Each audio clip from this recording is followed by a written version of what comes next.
Hi అండి, welcome to Shilpa Mohan recipes. అప్పటికప్పుడు మనం ఏదైనా స్వీట్ తినాలి అనిపిస్తే ఈజీగా ఈ స్వీట్ చేసేసుకోవచ్చు అండి. ముందుగా దానికి ఒక బౌల్ తీసుకొని ఇందులో ఒక కప్పు రవ్వ వేసుకోవాలండి. ఉప్మా రవ్వ ఉంటుంది కదా, బొంబాయి రవ్వ, అది తీసుకోవాలి.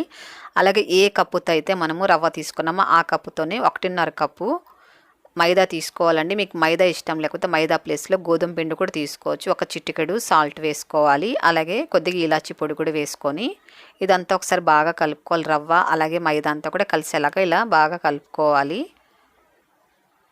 ఇదంతా ఇలా కలిపి ఉంచుకున్న తర్వాత ఇప్పుడు దీన్ని పక్కన ఉంచుకోవాలి.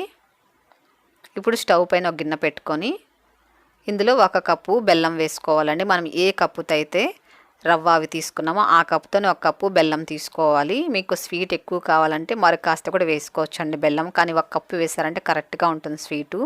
ఏ కప్పుతో అయితే మనము బెల్లం తీసుకున్నామో ఆ కప్పుతోనే 1 కప్పు వాటర్ వేసుకోవాలి. ఇప్పుడు స్టవ్ వెలిగించుకొని ఇది కాస్త మెల్ట్ చేసుకుంటే సరిపోతుందండి. పాకం అంతా ఏం అవసరం లేదు. చూడండి, జస్ట్ ఇలా కరిగితే సరిపోతుంది.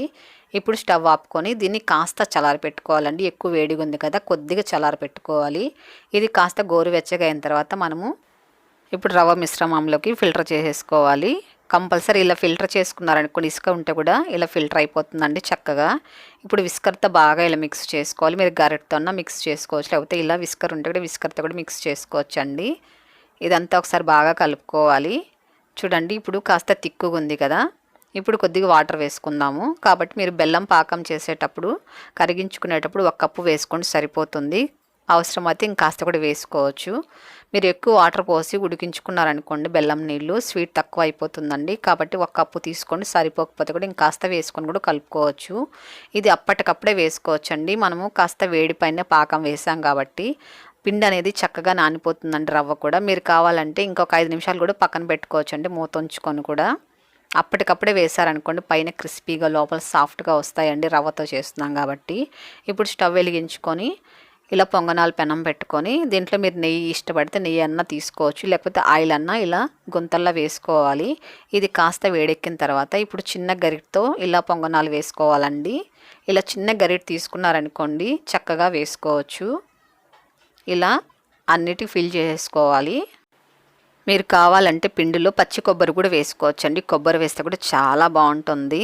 మీకు ఇష్టమైతే కొబ్బరి కూడా వేసుకోవచ్చు. ఇప్పుడు మూత పెట్టుకొని మీడియం ఫ్లేమ్లో ఉంచుకొని ఒక 2 నిమిషాల పాటు వీటిని ఉడికించుకోవాలండి.